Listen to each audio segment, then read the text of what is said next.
It was the atmosphere and the way Darlington was run and the value system. They really had a commitment to trying to put something in the students that they knew was going to be able to help them in the world and in their jobs and in whatever they wanted to do. Good morning. My name is George Johnson, and I'm proud to say that I've been a good close friend of John Thatcher for some 25 years. John and I have worked together, we've laughed together, and we've cried together. As all of you know, John can get you laughing in some of the most critical and challenging times. John came to Darlington at age 14 as a young, impressionable boy. And he left Darlington as a confident young man. John has said many times that his experience at Darlington and the Darlington family has had a profound influence on his life. And John has responded in kind. John has played so many significant roles at Darlington, the most important being his chairmanship of the Board of Trustees through some trying times. He's also received the Distinguished Alumnus Award. He has been honored as a life trustee and has given meaningful support to every campaign we've had. But beyond his support, his financial support, John has been a great fundraiser.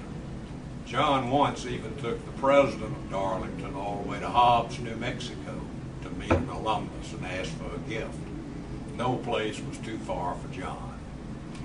John and I made many calls together, and when John spoke about his love for Darlington, you could have heard a pin drop.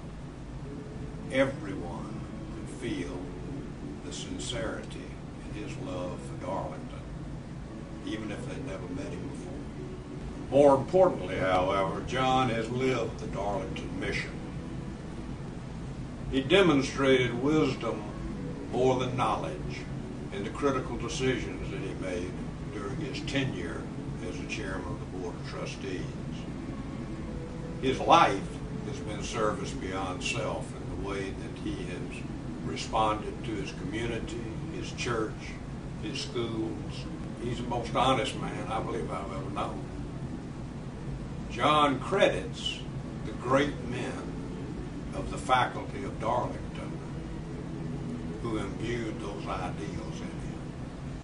Some were funny, and some weren't so funny, and some were tough, and boy, you bang! And when you look back, you know, at least I do, it was the best thing that ever happened to me. Now more than ever, as Darlington starts its second century, our top priority are the men and women who make up the faculty at Darlington, the faculty that meant so much in John's life. They have given so much of themselves, we know that now it's time for us to give back to them. John and each of you have been so generous to Darlington. We're asking today if you'll continue that support so that we can reach our goal of endowment for our faculty.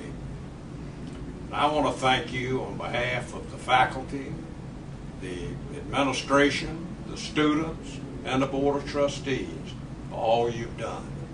And thank you for the consideration of this proposal. To be there and be through the discipline and the caring and the challenge and all of the things that were there, it was just, they were real. It wasn't a phony place. And the people who were there were representing what they were trying to teach. And it was a great place. In 1996, John Thatcher delivered one of the most profound, moving, and inspired speeches to Darlington's Board of Trustees.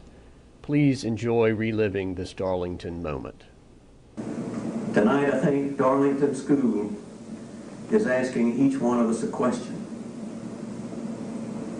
You and me, perhaps some of your loved ones, any and all of us who've been the beneficiaries of her mission. And you know the question I think she's asking us? Do you love me? Do you care for me in such a fashion that I will be able to continue to give to the coming generations of young people the same fantastic educational experience that I gave you or your loved ones?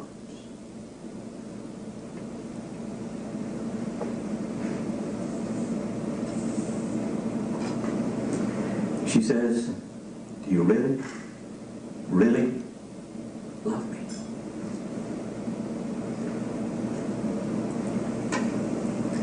And then she continues, didn't I give you my best?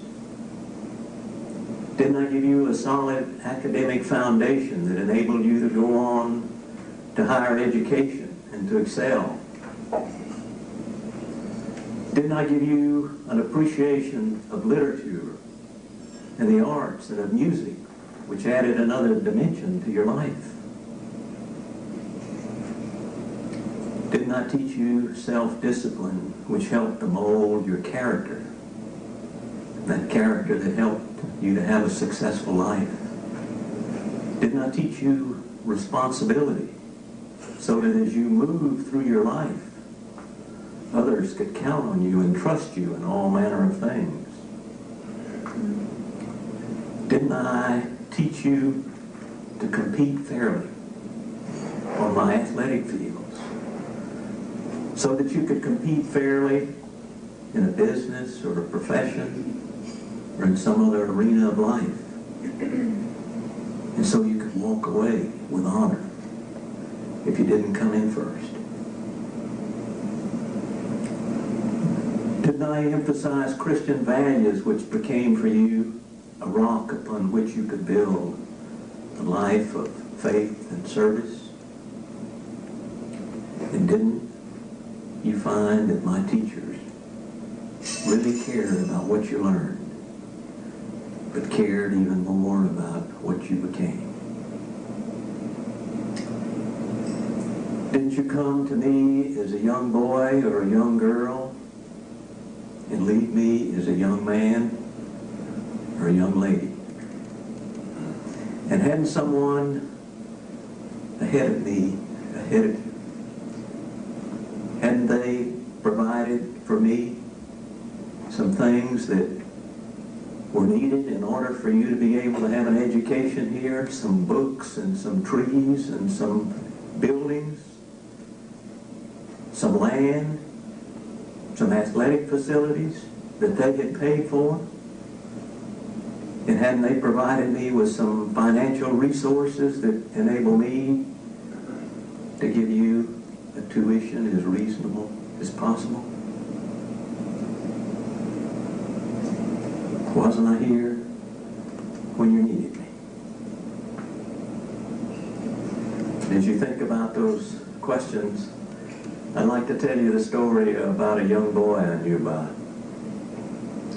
He wasn't doing very well in school, he wasn't failing, but he certainly was poorly motivated and he wasn't being challenged. And furthermore, he was bashful and self-conscious and insecure. And the prospects were poor that he would ever have a very successful life. But he did have two things going for him.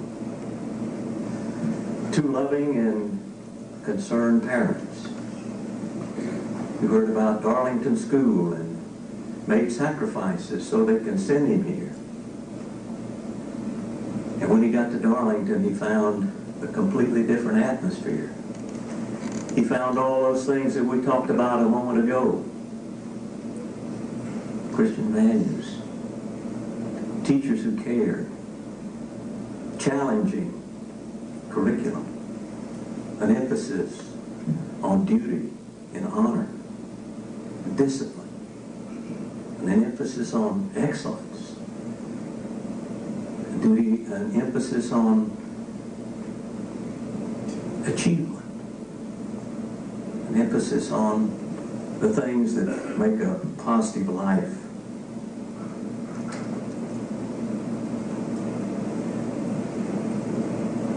And with Darlington's encouragement, with Darlington's influence, he was able to turn his life around.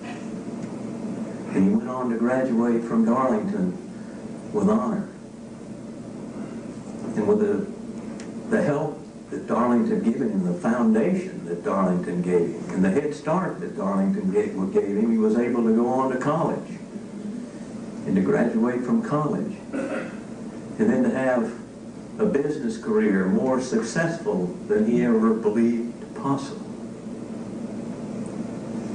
And as time passed and he grew older, he realized more and more that Darlington had been one of the most important influences in his life.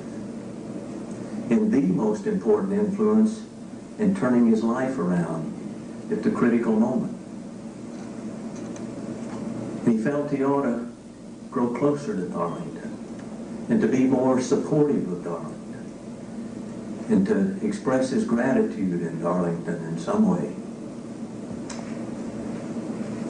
And then one day they asked him to speak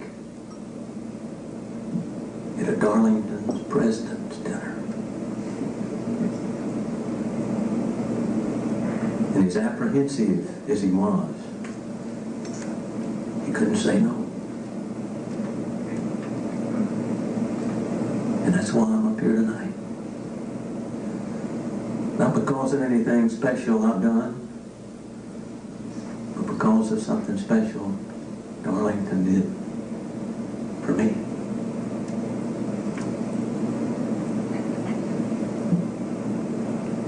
That frightened, self-conscious, insecure young man that walked onto the Darlington campus some 50 plus years ago,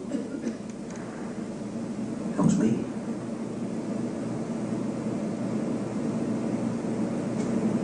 Maybe that was you too.